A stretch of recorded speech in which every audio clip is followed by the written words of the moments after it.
Hello friends and my dear viewers, இன்றைக்கி நம்ம என்ன பார்க்க போகிறோன்னா வீடியோவில் இன்றைக்கி நம்ம முல்லை செடியை எப்படி வளர்க்குறது அண்ட் அதை எப்படி மெயின்டைன் பண்ணுறது அந்த முல்லை செடியில் எப்படி கொத்து கொத்தாக பூவை பூக்க வைக்க போகிறதுன்னு சொல்லி பார்க்க போகிறோம். இதுதான் ஃப்ரெண்ட்ஸ் என் மாடியில் நான் வச்சுருக்கேன் இந்த முல்லை செடி. நான் இதை ஒரு சின்ன செடியாக தான் ஒரு சின்ன கண்ணாக தான் நான் வச்சேன். ஸோ அதுலேருந்து வேர் பிடிச்சி பிரான்ச்சஸ் எவ்வளோ அழகாக பியூட்டிஃபுல்லாக வந்திருக்கு பாருங்கள். அண்ட் அந்த ஒரு பிரான்ச்சஸ்லேயும் எவ்வளோ கொத்து கொத்தாக பூ பூக்குது பாருங்கள். ஸோ இந்த செடி பார்த்திங்கன்னா இதை இங்கிலீஷில் ஜாஸ்மினம் ஆரிக்குலேட்டம்னு சொல்கிறாங்க. அண்ட் இது பார்த்திங்கன்னா India, Nepal, Sri Lanka, Bhutan and Andaman islands இந்த இடத்துல எல்லா இடத்துலையும் இந்த செடி இருக்குது. ஸோ இந்த செடி பார்த்திங்கன்னா இது ஒரு மீடியம் சைஸான செடி. அதே டைம் இது ரொம்ப எவர்க்ரீனாக ரொம்ப ஸ்பீடாக வளரும். இது ஒரு ஷ்ரப் வெரைட்டியை சேர்ந்த ஒரு செடி. அது இல்லாமல் இந்த செடியை வைக்கும் போது நீங்கள் எப்பயுமே செடியை பிளான் பண்ணுறதுக்கு முன்னாடி இதை ஒரு நல்ல ஒரு கண்டெய்னரில் வைங்க. அந்த கண்டெய்னர் ஒரு சின்ன மீடியம்லேருந்து ஒரு லார்ஜ் கண்டெய்னராக இருக்கணும். ஏன்னா இந்த செடி நல்லா வேர் விட்டு வளரும். ஸோ அதனால் நீங்கள் சின்ன கண்டெய்னரில் வச்சிட்டிங்கன்னா அடிக்கடி இதை ரீபாட் பண்ணுற மாதிரி வரும்.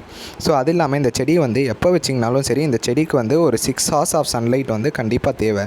ஏன்னா சன்லைட் இருந்தால் மட்டும்தான் இந்த செடி நல்லா வளர ஆரம்பிக்கும் அண்ட் நிறைய பிரான்ச்சஸ் விட்டு நல்லா ஃப்ளவர் ஆகிறதுக்கு இந்த பிளான்ட் ஸ்டார்ட் ஆகும். ஸோ நான் இந்த பிளான்ட்டுக்கு பார்த்திங்கன்னா இதை நான் என்னோடய டெரஸில் தான் வச்சுருக்கேன். ஒரு சின்ன க்ரோ பேக்கில் தான் மீடியம் சைஸான க்ரோ பேக்கில் தான் வச்சுருக்கேன்.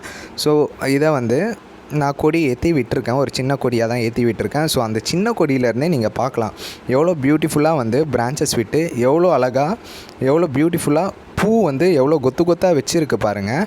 அண்ட் இந்த ஒரு பூவும் அவ்வளோ வாசனையாக இருக்கும். நான் எப்பயுமே சரி என்னோடய டெரஸ் கார்டனுக்கு வரும்போது இந்த பூவை பார்க்குறதுக்கோசரமே நான் எஸ்பெஷலி காலைல எழுந்தோடனே ஃபஸ்ட்டு நான் இந்த செடியை தான் பார்ப்பேன். ஸோ இதோட வாசனை காற்றுல ரொம்ப அற்புதமாக இருக்கும். அண்ட் இந்த சென்ட்டு வாசனை இந்த ஃப்ளார்லேருந்து வர சென்ட்டு வாசனை அவ்வளோ பியூட்டிஃபுல்லாக இருக்கும். நீங்கள் ஏர்லி மார்னிங்கில் உங்கள் கார்டனுக்கு வரும்போது. அண்ட் இதுதான் ஃப்ரெண்ட்ஸ் நான் யூஸ் பண்ணுற அந்த மேஜிக்கல் லிக்விட் ஃபர்டிலைசர். ஒன்றும் இல்லை ஃப்ரெண்ட்ஸ், இதுதான் அந்த ஆனியன் அண்ட் பனானா பீல் ஃபர்டிலைசருன்னு சொல்லுவோம். ஸோ இந்த நம்ம கிச்சனில் தூக்கி போடுற இந்த ஆனியனோட தோல், அதுக்கப்புறம் நம்ம சாப்பிட்டு தூக்கி போடுற இந்த பனானாவோட தோல், இது ரெண்டுத்தையும் நான் சின்ன சின்ன பீஸாக கட் பண்ணிவிட்டு ஒரு ஏர்டைட் ஜாரில் நான் ஊற வச்சுருவேன். இதை ஒரு 2 நாளைக்கு ஊற வச்சுருவேன். ஸோ ஒரு நிழலான இடத்துல வச்சுருவேன். ஸோ 2 நாள் கழித்து நான் இந்த மூடியை ஓப்பன் பண்ணிவிட்டு இதை நான் என்னோடய செடிக்கு கொடுப்பேன். இதை எப்படி கொடுப்பேன்னா, இதை நான் தண்ணி கூட ஃபில்ட்ரு பண்ணி டைல்யூட் பண்ணி என்னோடய செடிக்கு எவ்வளோ தேவையோ அதை கொடுப்பேன். ஸோ இதில் என்னென்ன சத்தெல்லாம் இருக்குதுன்னு பார்த்திங்கன்னா, இதில் நிறையா மினரல்ஸ், விட்டமின்ஸ் அண்டு நிறைய ஃபாஸ்பரஸ், பொட்டாசியம் அண்ட் கால்சியம் இருக்குது. ஸோ இது பார்த்திங்கன்னா இதில் முக்கியமான ஒரு கண்டென்ட் நிக்கோட்டினிக் ஆசிடுன்னு இருக்குது. ஸோ இந்த ஆசிட் என்ன பண்ணோன்னா செடியை நல்லா வளர ஆரம்பிக்கும் அண்ட் செடி நல்லா வேர் விட்டு ஆக்டிவ் ஃபார்மேஷனாக வளர நல்ல இது ஒரு நல்ல ஒரு லிக்விட் ஃபர்டிலைசர். அது இல்லாமல் இதில் இருக்க ஒரு vitamin group of B vitamin என்ன பண்ணோன்னா செடியோட வளர்ச்சியை நல்லா தூண்டிவிடும். அது இல்லாமல் இதில் வர இந்த செடியில் வர வேர் பூச்சி தாக்குதல், அது இல்லாமல் வேர் அழுகிறது, அது இல்லாமல் தேவையில்லாத பூச்சிலாம் வரதை கண்ட்ரோல் பண்ணும். இப்போ பாருங்கள், இதை நான் ஒரு ஃபில்ட்ரு வச்சு இந்த லிக்விட் ஃபர்டிலைசரை நான் வடிகட்டிப்பேன். ஸோ இதை நான் வடிகட்டிட்டு இது கூட நல்ல பாகமான தண்ணியை நல்லா மிக்ஸ் பண்ணிப்பேன், நல்லா டைல்யூட் பண்ணிவிட்டு என்னோடய செடிக்கு கொஞ்சம் கொஞ்சமாக என் செடிக்கு எவ்வளோ தேவையோ நான் அந்த அளவு என் செடிக்கு கொடுப்பேன். ஸோ இந்த தண்ணியில் என்னென்ன இருக்குதுன்னு பார்த்தீங்கன்னா பொட்டாசியம் சத்து ரொம்ப ஜாஸ்தி இருக்குது. இந்த பொட்டாசியம் சத்து என்ன பண்ணோன்னா நம்ம செடி நல்லா ஸ்ட்ரென்த்தாக வளர்கிறதுக்கு ஹெல்ப் பண்ணும்.